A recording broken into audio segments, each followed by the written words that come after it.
This sounds like political, presidential talk to me, and I know people have talked to you about whether or not you want to run. Would you ever?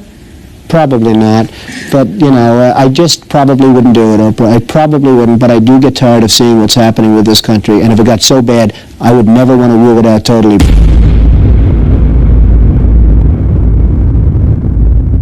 Who are the White Hats officially?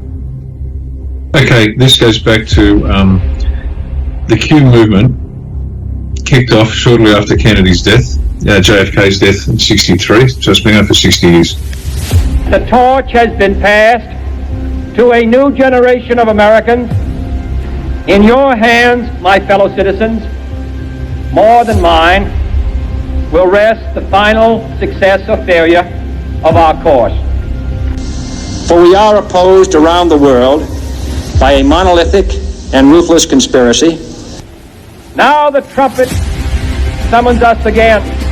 They call to bear the burden of a long twilight struggle, a struggle against the common enemies of man, tyranny. Today no war has been declared, and however fierce the struggle may be, it may never be declared in the traditional fashion. In the long history of the world, only a few generations have been granted the role of defending freedom in its hour of maximum danger. All this will not be finished in the first 100 days, nor will it be finished in the first 1,000 days, nor in the life of this administration, nor even perhaps in our lifetime on this planet. But let us begin. We'll light our country and all who serve it, and the glow from that fire can truly light the world. There's a group of military officers who determined that if a president could be assassinated, they're in bad shape. And so slowly they started to build up a team of senior officers who decided that something had to happen. Now at some point, they were looking at options as all military officers do when they're planning. And they don't say right and wrong. When they do a plan, they work out what's workable and what's not. Is this workable? Yes. Is this workable? Yes. Is this workable? Yes. Is this workable? So they're looking at workable options to save the United States. One of the options was a military coup d'etat. Literally, just take it over, clean up the filth, and then hand it back to the people. That was rejected, as was when we were looking at it in Australia before we even knew about White Hats. We determined that coup d'etat or a violent uprising would create such a wound that it would never be healed, and that's if it succeeded. And if it didn't succeed, then it would give the Black Hats every opportunity to do what they wanted to do, because the people just didn't believe it. They don't believe it now. After all that's occurred, the people still don't believe there's something odd going on. And so they decided to penetrate the institutions, the universities, the schools, the media, the unions, business, the politics, the judiciary, the constabulary, the military. That's what they did. They penetrated the lot. And so they grew and grew, and they worked undercover, and some had to go work undercover, and undercover's a dirty business because you do the dirty things with dirty people to prove your bona fides. And it's based largely on Marines and Navy. And there are somewhere between 200 and 300 flag ranking officers, which is general rank, Marines and Navy, and other services too, but it's strongly based on the Marines and the Navy.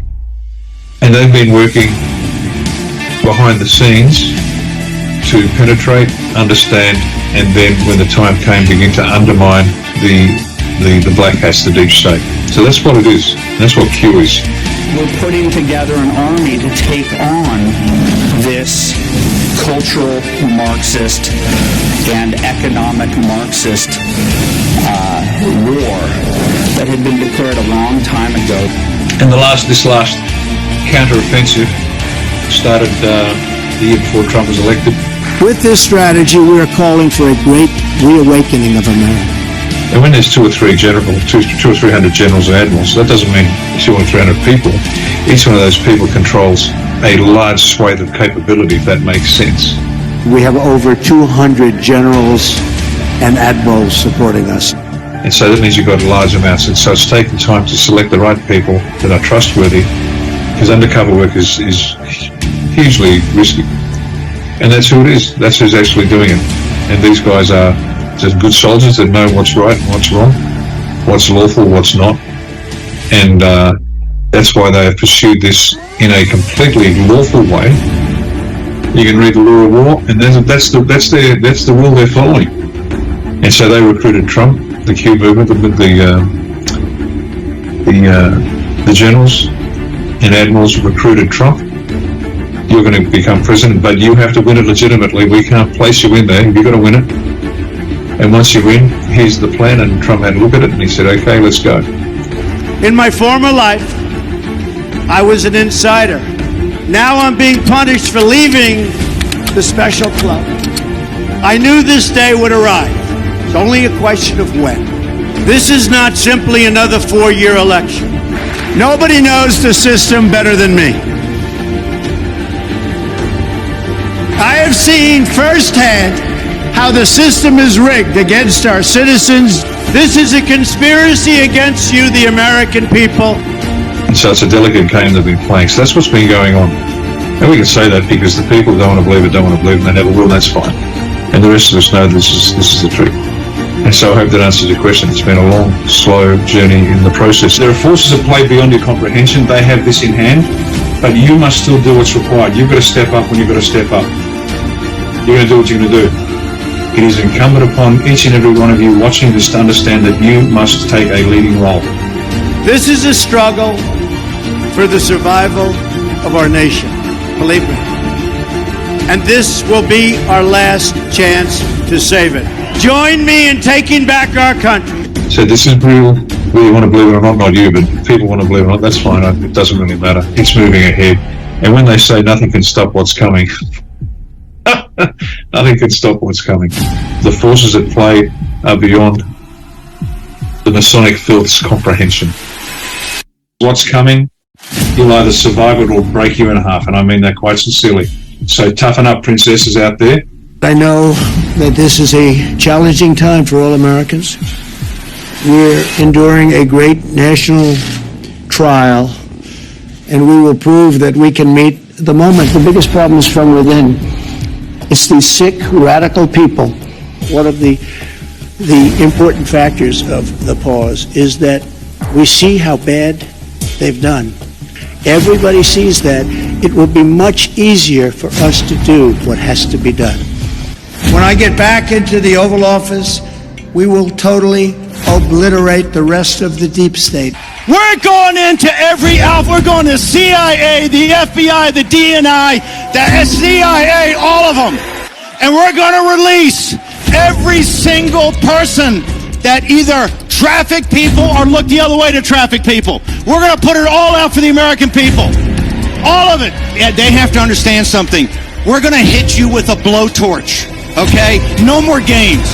We're going to hit you with a blowtorch. That blowtorch, we're going to not just deconstruct it, we're going to rip it apart. We're going to take the administrative state and we're going to take the deep state, and those of you we don't take to trial and put in prison, we're going to get rid of the rest of you. We're not just going to change policy, we're going to start by bottom-blowing personnel. And for every person in there today, you've got time enough to come forward as a whistleblower. If you don't come forward by high noon on the 20th of January, you're guilty. We have it all. All of the illicit wealth in the world has been tracked by the National Security Agency for the past 15 years. We have every single one of you by the balls. You cannot survive this. You have one out. The Truth and Reconciliation out is make the deal, motherfucker, or you are going to die. Donald Trump actually plays chess on a 5D level, and you never can anticipate what his next move is going to be.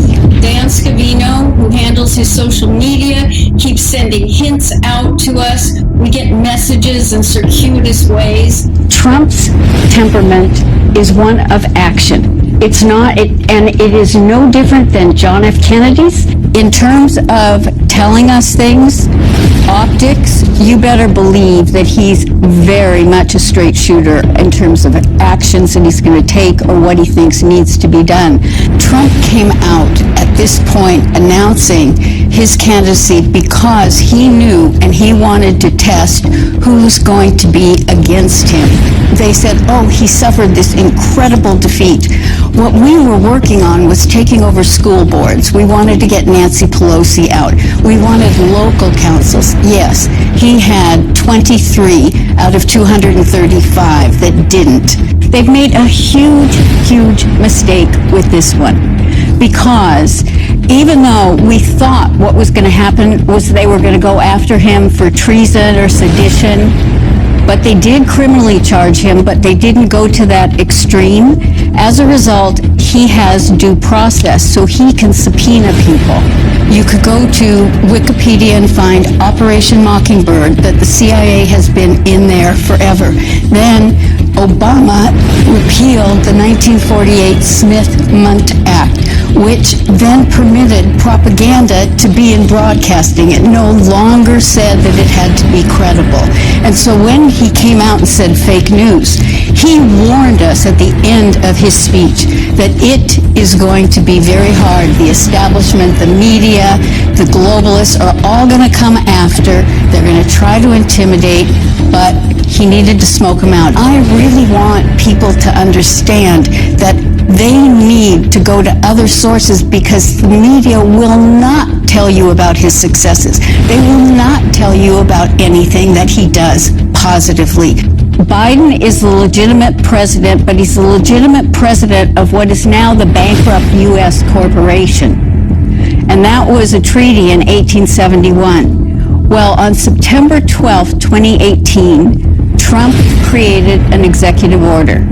Within that, he outlined in future elections any kind of foreign or domestic interference, specifically for the 2020 election.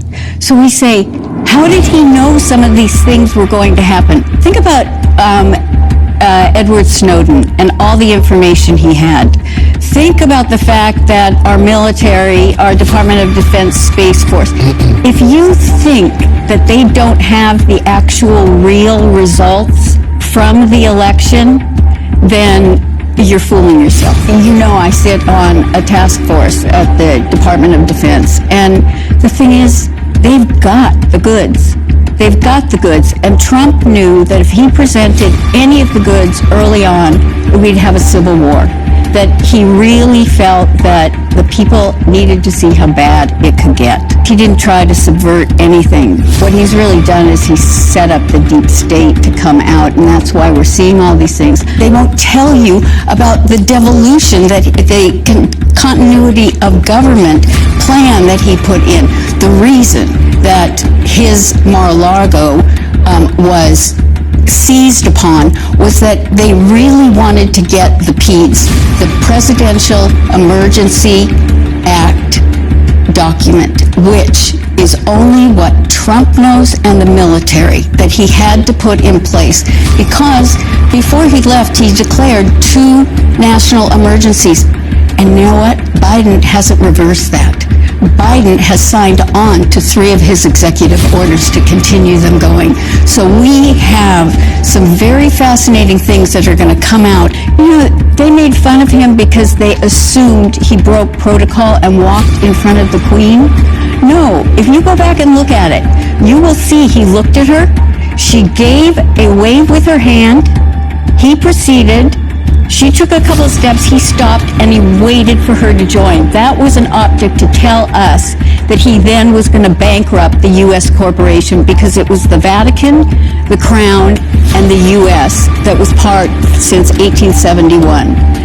He told the Queen, I'm ending this. We're dissolving this corporation. We're going to go back to being a republic and we'll all be separate. The Pope wasn't happy. You should find the picture of him visiting the Pope. It took 650 planes to remove our gold from the Vatican. With this strategy, we are calling for a great reawakening of America. The American populace is facing an unconventional warfare scenario, and this is information warfare. The American people decided to take over the idea of information. They took over the idea of information, and they did it through social media. We have an army of digital soldiers. What we are now, what we call, I call them, because this was an insurgency, folks. This was run like an insurgency. This was irregular warfare at its finest. I'm a wartime president. This is a war. This is a war, different kind of a war than we've ever had. 2024 is our final, biggest, and most important battle. The tables will turn, and we will destroy the deep state. We're going to destroy the deep state. What I can confirm for you is that the military had wanted to take Obama out, and then they convinced Donald Trump to run, and so they postponed this plan. We are witnessing the great reawakening. We started a great, great positive revolution. Trust the plan. Trust and know there are a large group of people working on that plan, and they have every intention of making that plan come to complete fruition. We're essentially fighting the entire globalist elite power structure that wants to control the world. This is the corruption that President Trump was sent to Washington to get rid of, and it's all just starting to come to light.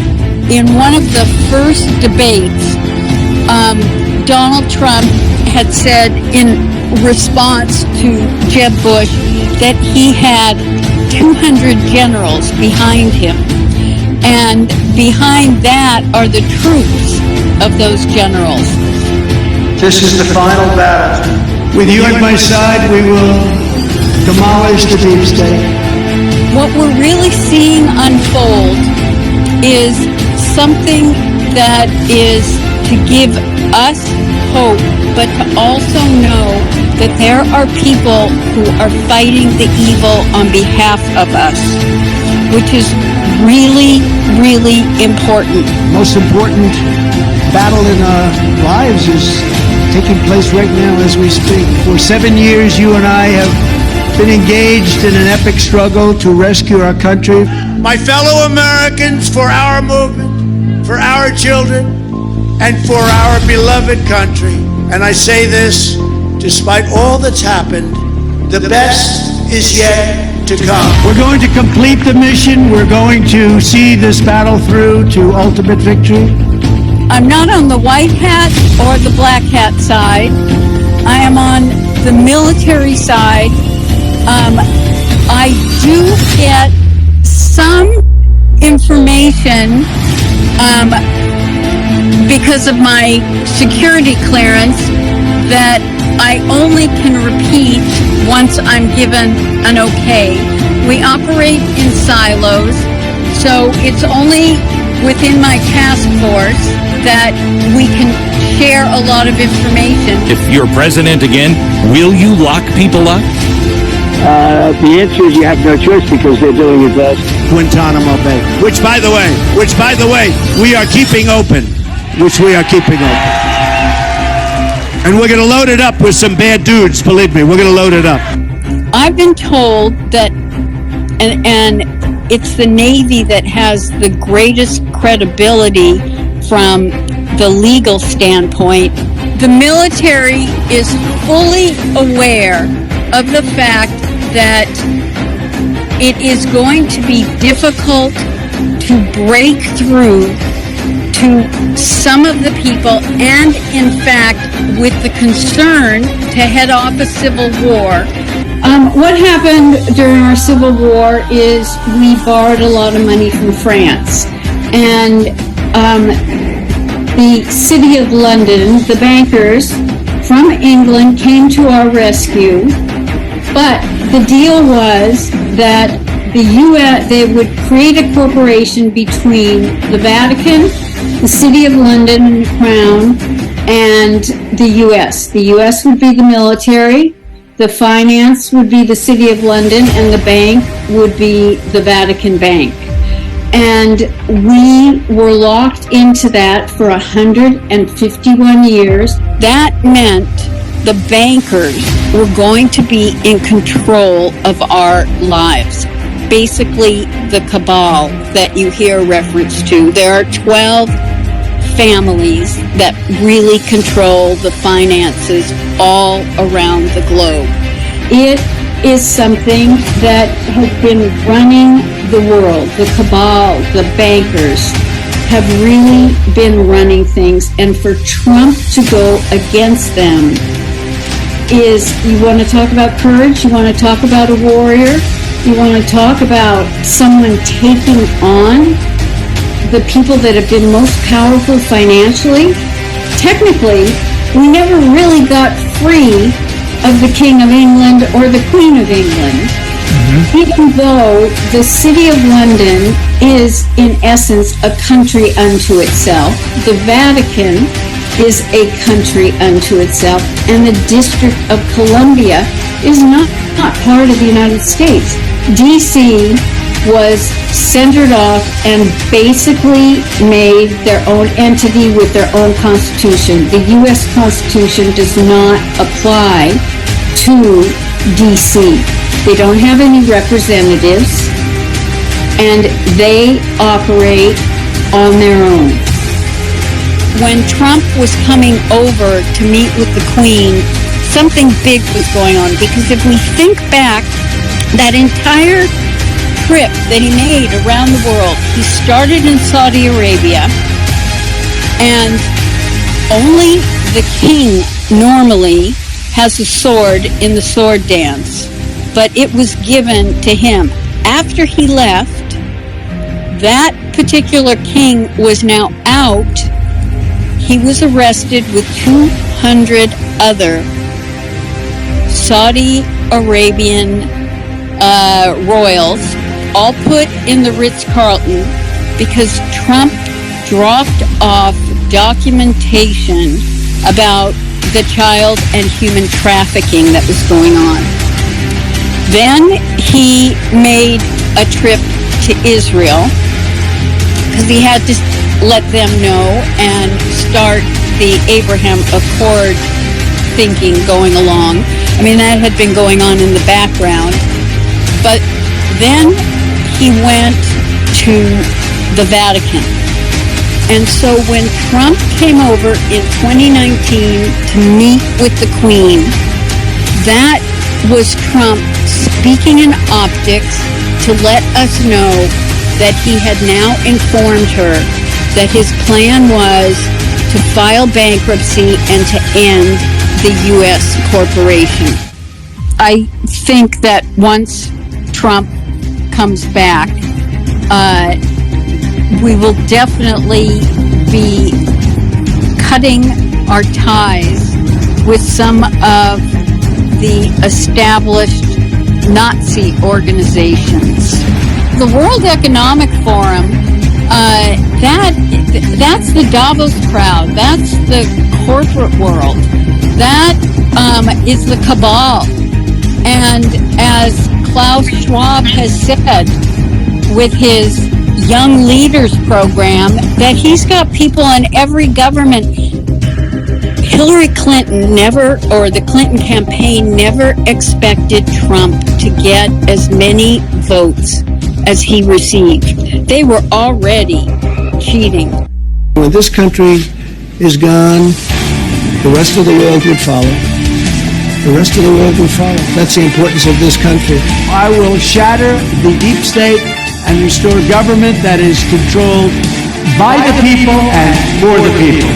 Evidently, the Supreme Court separated the federal role of president and separated the commander-in-chief of the military. And because Congress did not respond to several of his executive orders and declaring a national emergency, he turned it over to the military. And one thing is really important to know.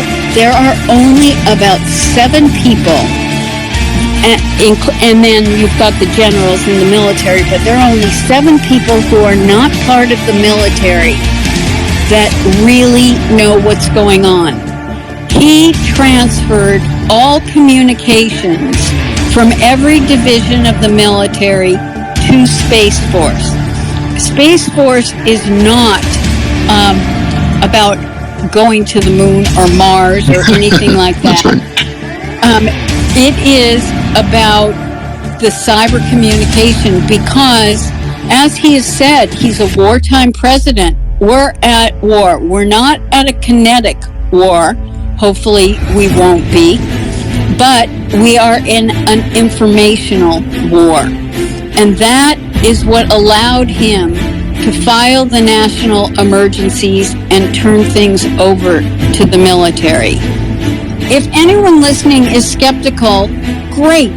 Because if you're skeptical, it means your mind is open enough that you're going to go do your own research. And you're going to come to your own conclusions, which will probably be very much in sync with a lot of what you've been hearing. One, get rid of your expectations and the fantasy in your mind of how you think this is going to play out, and pay attention to everything that is happening and just connect the dots. Today, no war has been declared, and however fierce the struggle may be, it may never be declared in the traditional fashion. Today, the Department of Defense has started the process of formalizing what we have long known, the fundamental role of U.S. Special Operations in defense and foreign policy by elevating Special Operations Forces to a level on par with military departments. We follow the vision of President John F. Kennedy, who predicted the rise of Special Operations nearly 60 years ago.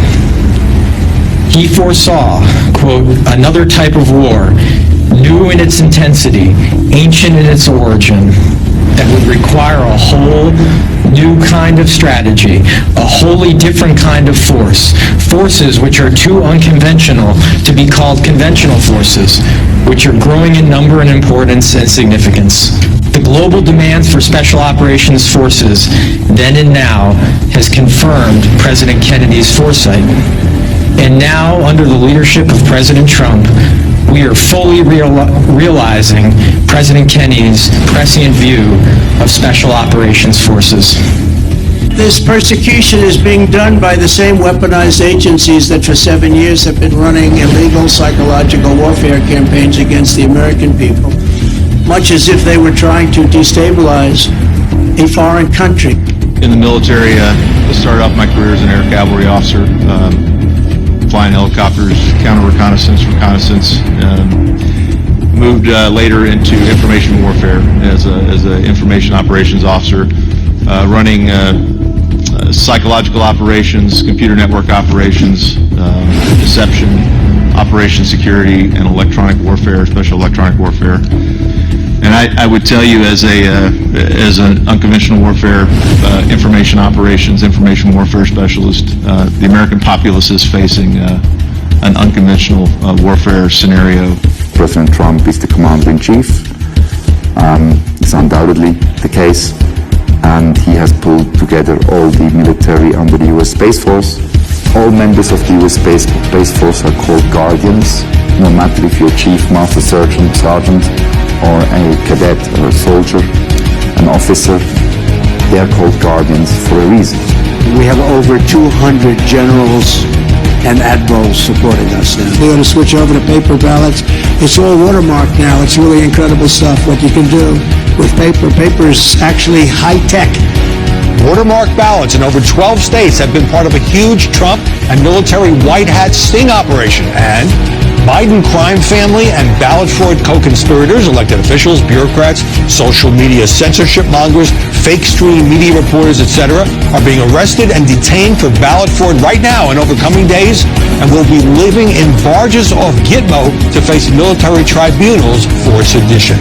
Please allow me to say how proud I am of the almost 25,000 National Guardsmen who have come in from all 50 states and territories to help support the Secret Service and the police departments with a peaceful transition of military power. In my first term, I disrupted all of it. Oh, did I disrupt? That was called major disruption. And in my second term, which we're sort of having now, but I don't want the results. Under the normal rules, I'll be out in 2024. We are now in the phase, in my view, where the War Generals Coalition, this is a coalition of 200 active duty generals are at work, 34 nations, I don't know the list, I just know it's happening. He has put the US into war, active war. The US, United States, codes of court martial are in force. Military justice is in force. The Law of War Manual 2015, revised in July 23, is in force, and it is global. In light of the countless sacrifices made by hundreds of thousands of American service members and our enormous progress over nearly 2 decades, we are now bringing these conflicts to their successful and responsible conclusion under the bold leadership of President Trump. Should any malign actors underestimate our resolve or attempt to undermine our efforts, we will not hesitate to restore deterrence and defeat any and all threats. Read between the lines of Putin and President Trump.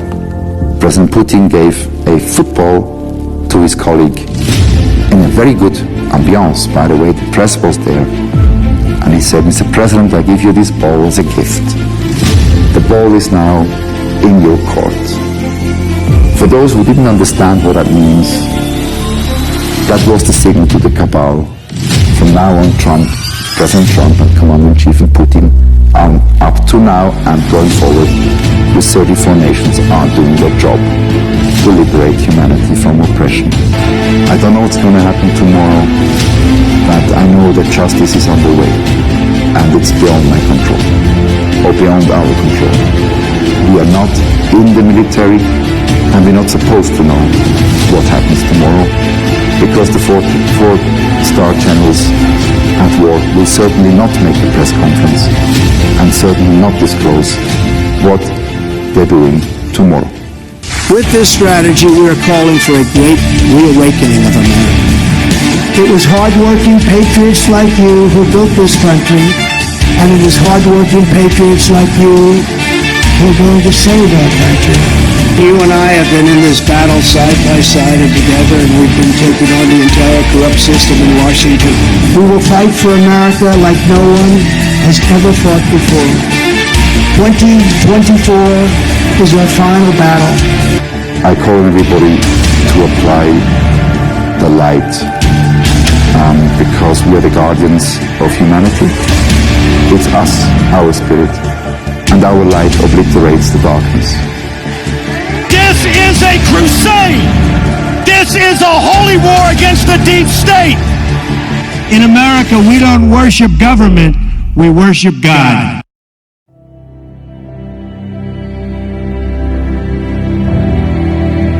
Trump made a very ominous and dark speech about the decline of America, and while doing so, music began playing, and the music sounded exactly like a song called WWG1WGA, where we go one, we go all. The former president of the United States, who wants to be the next president, is now directly spreading the slogans of the conspiracy cult QAnon.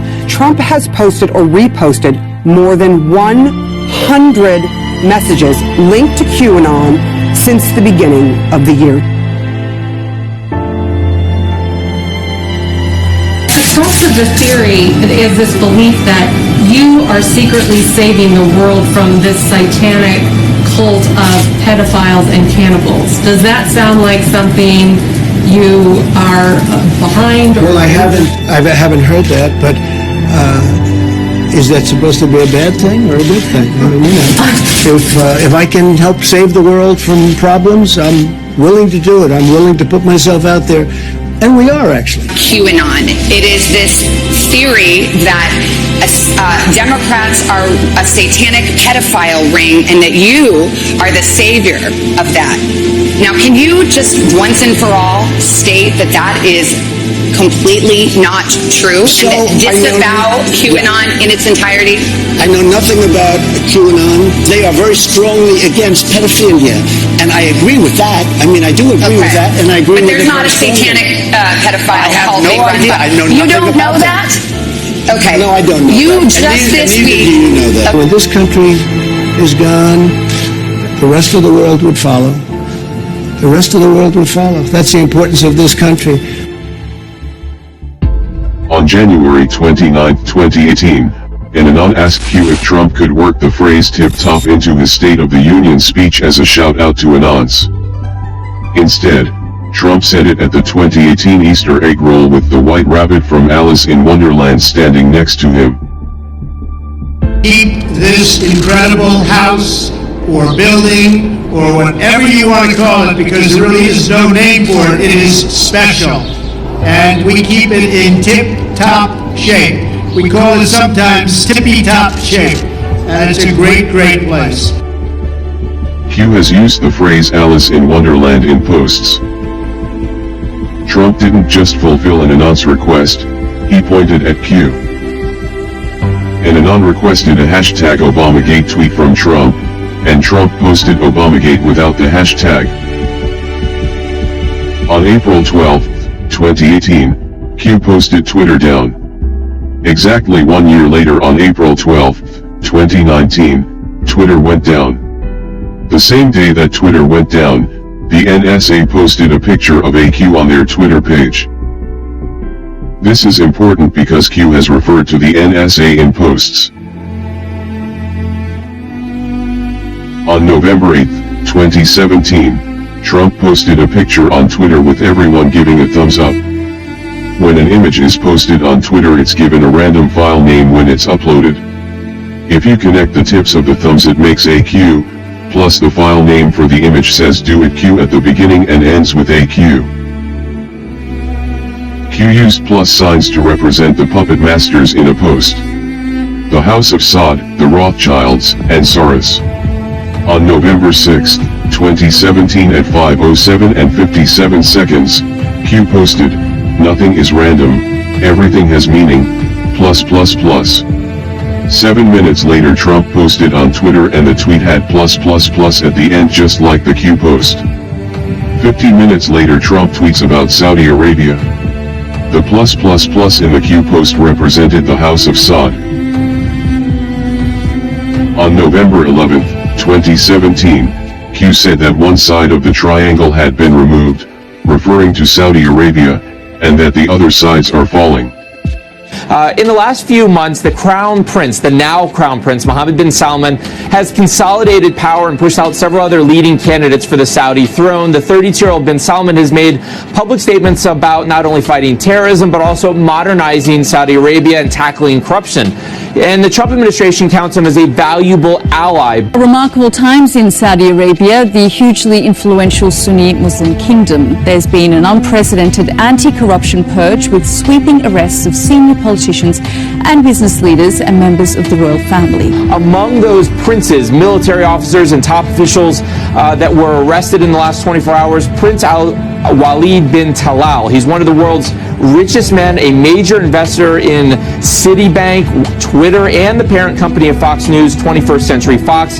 He's also somebody who has publicly feuded with President Trump, and President Trump has accused him of trying to buy U.S. politicians. These are incredible times in Saudi Arabia. There's never been anything quite like it. And in some ways, it's very exciting. His supporters are saying this is the man who's going to lead us to the future, who's setting the stage for a modern economy, a modern society, and jobs for all the millions of Saudis who are pouring out of schools and universities. Others, though, especially the older guard, are extremely worried. We're particularly pleased to be selling the jewels of Hannah de Rothschild. The jewels that we're selling, which comprise a magnificent pearl and diamond tiara and a bracelet and matching brooch. Billionaire George Soros is handing control of his $25 billion empire to his son, Alex. His son, Alex, is 37 years old. In an interview with the Wall Street Journal over the weekend, he said he's more political than his father, and he hinted at a significant financial role for the Soros organization in next year's U.S. elections. Aviation call signs are unique identifiers assigned to aircraft, like a nickname, but the call sign doesn't have to be the same for every flight. In 2018 there were civil and military aircraft spotted flying with the call sign Q, or ANON. The United Parcel Service, the U.S. Army, and the U.S. Air Force. There was even a Royal Australian Air Force spotted flying with the call sign ANON. On December 7, 2018, Trump jumped on Air Force One to fly to Kansas. When Air Force One was wheels up, the call sign popped up as Q0. The fact that there was a Q in the call sign was big, but the question was, what did the zero mean? After the flight, Q confirmed that Q0 means Q+. That means Trump was flying with the call sign Q+. The reason that's big is because Anons think Trump is the person that posted on the Intel board as Q+. Not only does that point to Q, but it points to Trump being Q+.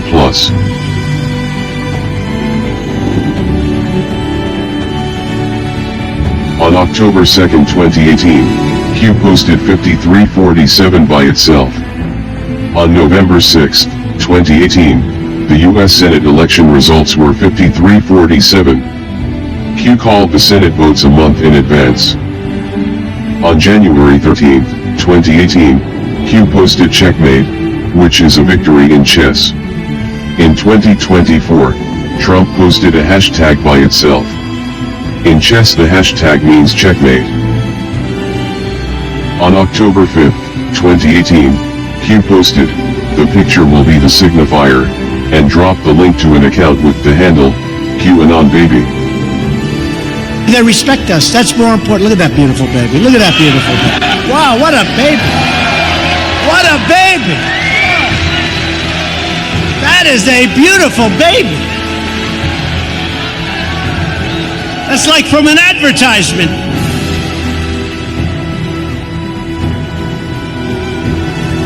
Look how happy that baby is.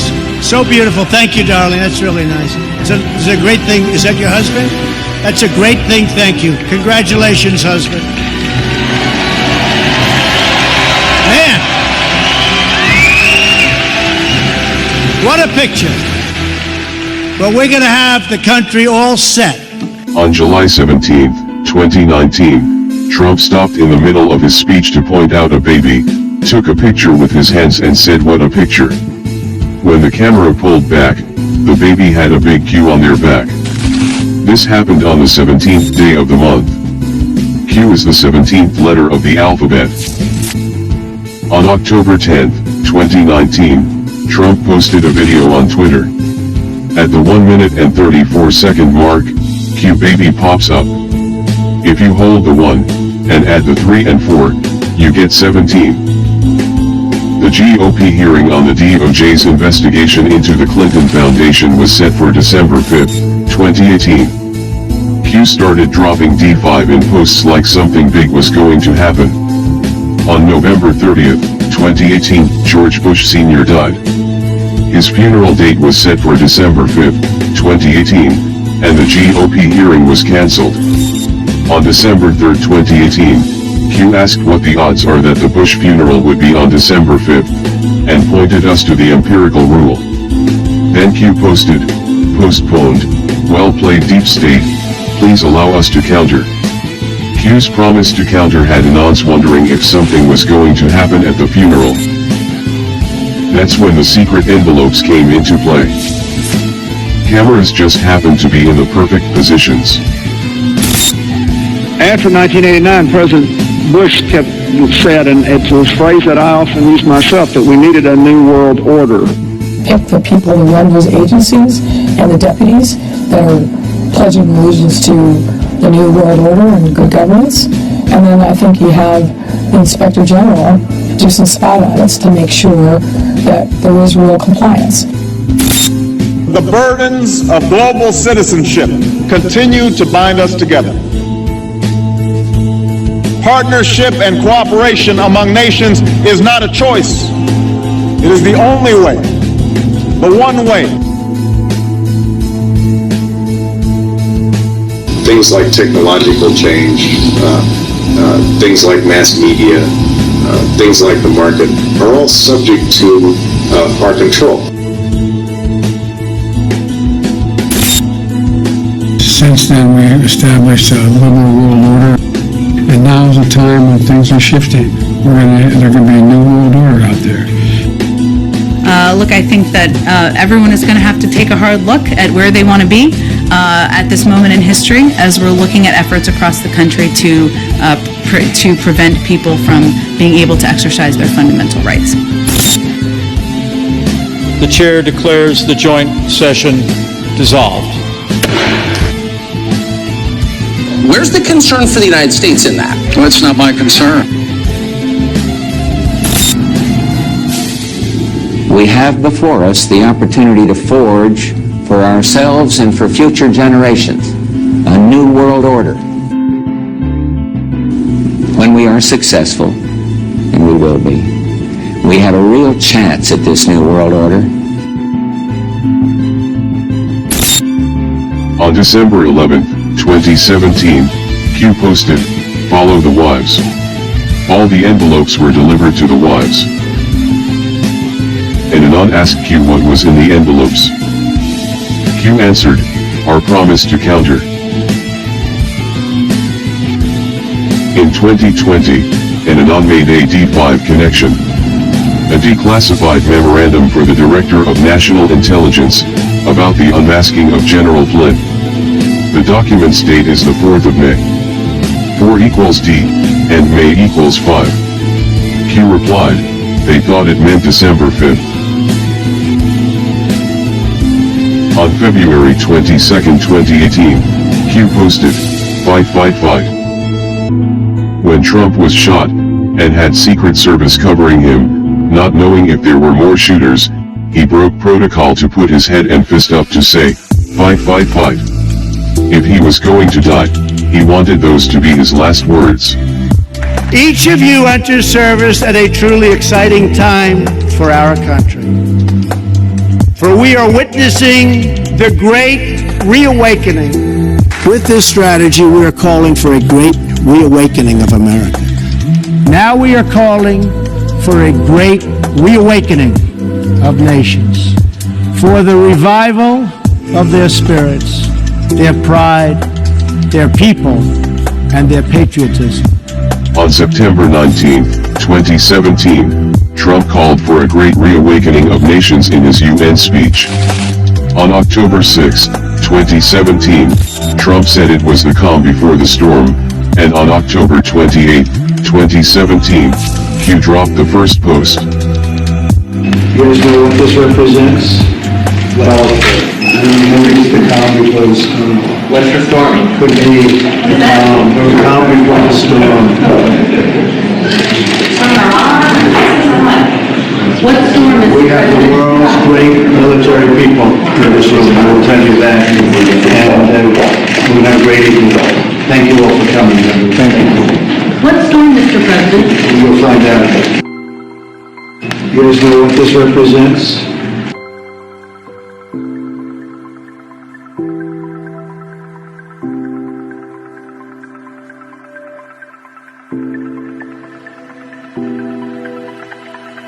And somebody that's been with me from day one, he's a real general. You know, we have the real generals and we have the fake woke generals that did so poorly in Afghanistan, should have all been fired, but this is a real general, Keith Kellogg. Right, Keith? And this is a great group. It's good to see you, Keith. He's been with me from before day one, right? He said, that guy should run. We got to get him to run. I like those guys. They were here before I ran. You know, just quite a few of them. General Flynn, along with General Kellogg and some of our other friends. We have so many friends. We have over 200 generals and admirals supporting us now. We had 17 Congressional Medal of Honor winners endorse me. When I first came here, I was only in Washington 17 times in my life. On December 9, 2017, at 10:34, Q posted a quote thanking the military. Then Q pointed us to timestamps, and let us know a proof was incoming. 3 hours later Trump tweeted the exact same thing without the quotation marks. Q quoted Trump's Army-Navy game tweet 3 hours before he posted it. On February 22, 2019, Q posted the best is yet to come. My fellow Americans, for our movement, for our children, and for our beloved country, and I say this despite all that's happened, the best is yet to come. For we still believe that the best is yet to come. On June 13, 2020, Q posted, "Seeing is believing. Sometimes you can't tell the public the truth. You must show them. Only then will people find the will to change. It had to be this way. This is not another 4-year election. 2020 to 2024 has been called the pause. Let the deep state steal 2020, and let the people see for themselves." In 2022, Trump confirmed it. One of the important factors of the pause is that we see how bad they've done. So we will be able to do it properly, and it will be much easier. Everybody will agree with us because everybody sees what a bad job has been done during this 2-year period, and it will be a 4-year period. Everybody sees that. It will be much easier for us to do what has to be done. Those text messages were sent from the wife of Supreme Court Justice Clarence Thomas. I looked at past inaugurations as far back as George Bush. Not once did the military walk up and stand behind the president. The man on the right is a judge advocate general, and the man on the left is military intelligence. What Trump says when they're standing behind him is also important. Today's ceremony, however, has very special meaning.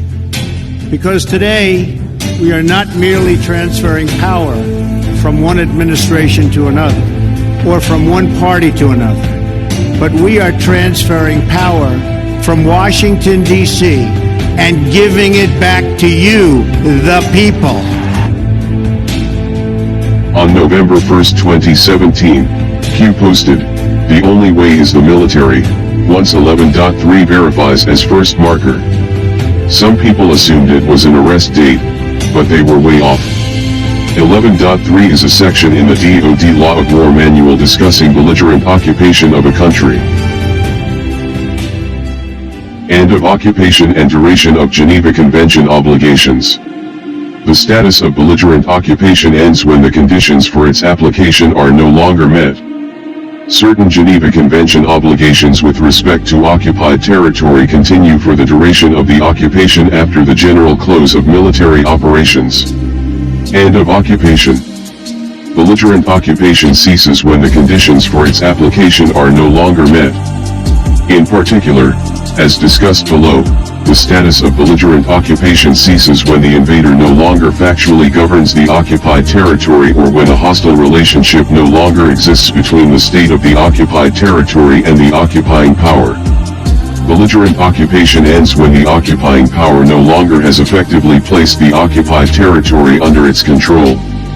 For example, an uprising by the local population may prevent the occupying power from actually enforcing its authority over occupied territory.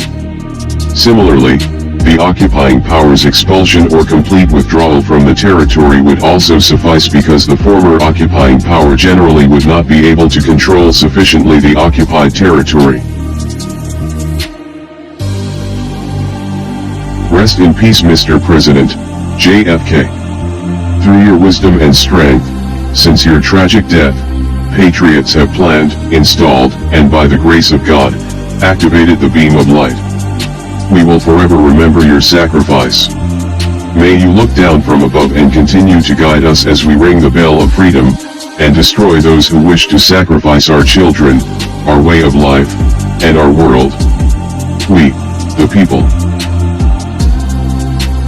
This has never been attempted before. The use of the general public to counter the propaganda push by the controlled media. Analysis indicates that situational awareness of the general public is expanding at a massive pace. Attacks indicate the loss of generalized information control by the mainstream media, military, and civilian alliance.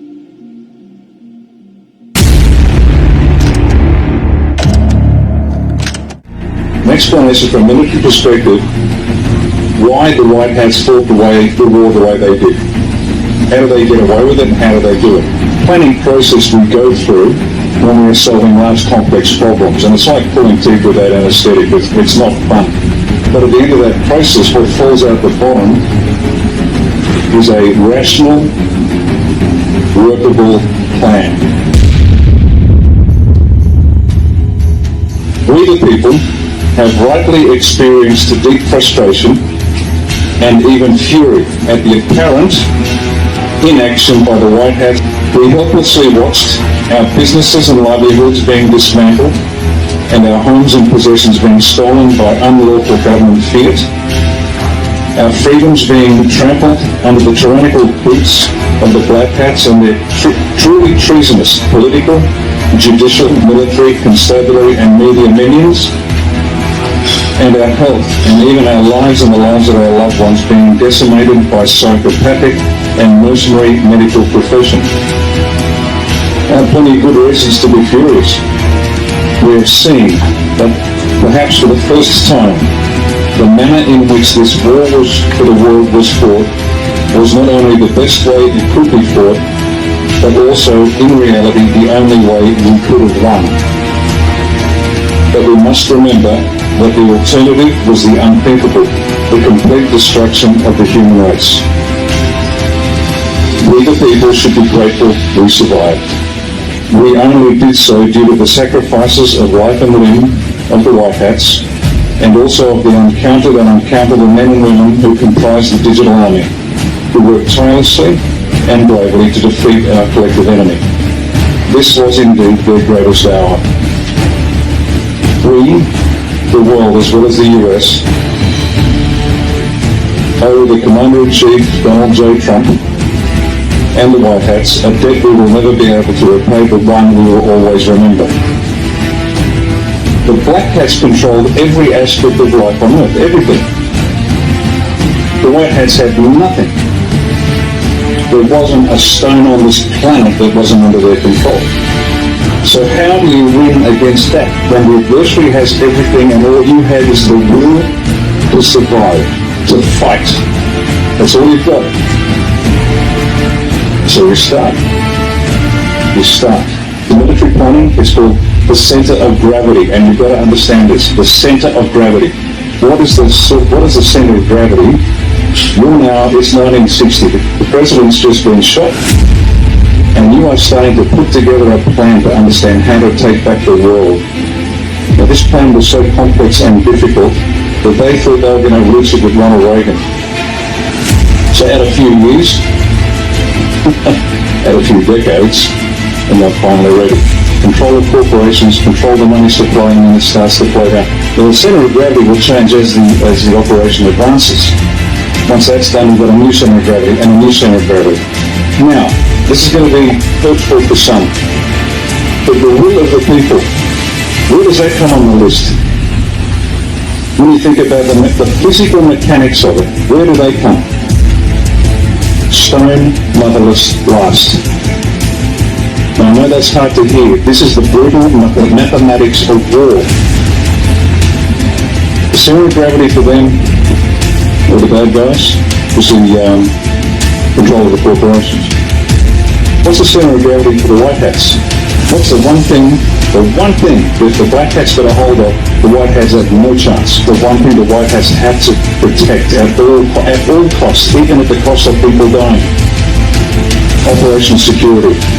What is Operation Security? Operation Security is every measure taken by a force to protect what it is about it that the enemy can't know. To protect the enemy's disposition, their capabilities, their locations, their numbers. Operation Security. The White Hats, it was the one thing they could not afford. They could not afford a break in security. Because if the Black Hats found out about it, game over. Because the Black Hats controlled everything that went bang.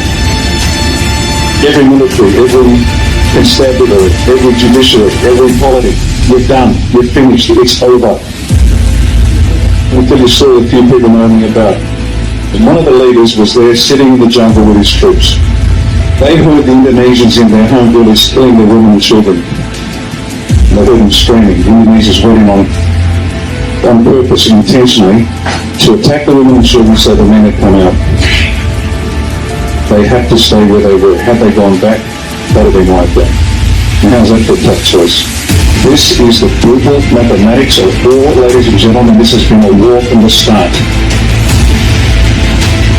Now, the White Hats have to watch all of these depraved acts continue as they have to control security. But having said that,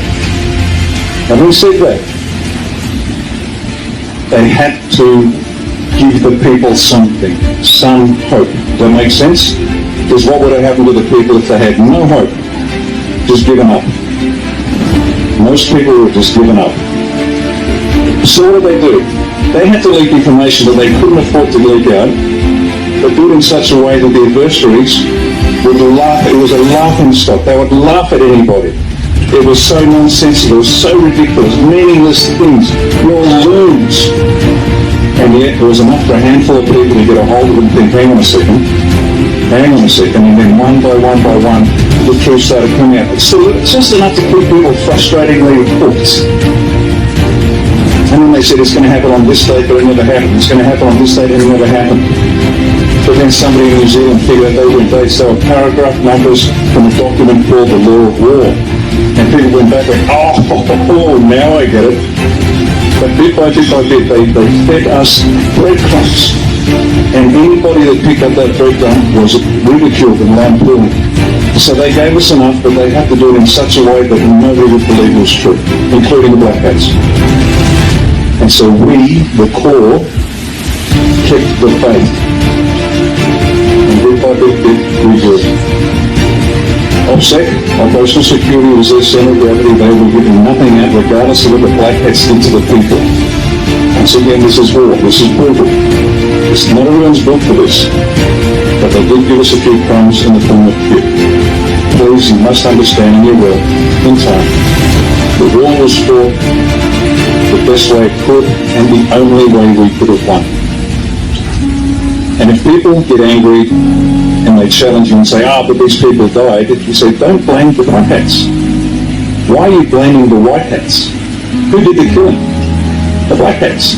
And by the way, who allowed the situation to arise where the Black Hats were in that position of power? Everybody put your hand up, because I'm responsible.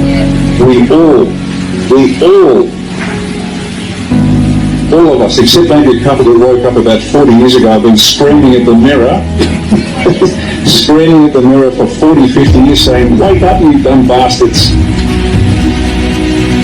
But the rest of us, we believe what we believe. So we are responsible.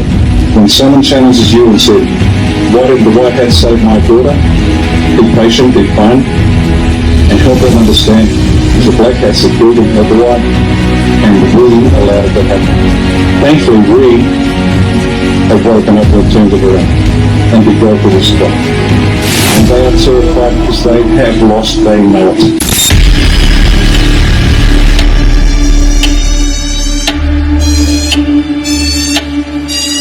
People should not be afraid of their governments. Governments should be afraid of their people.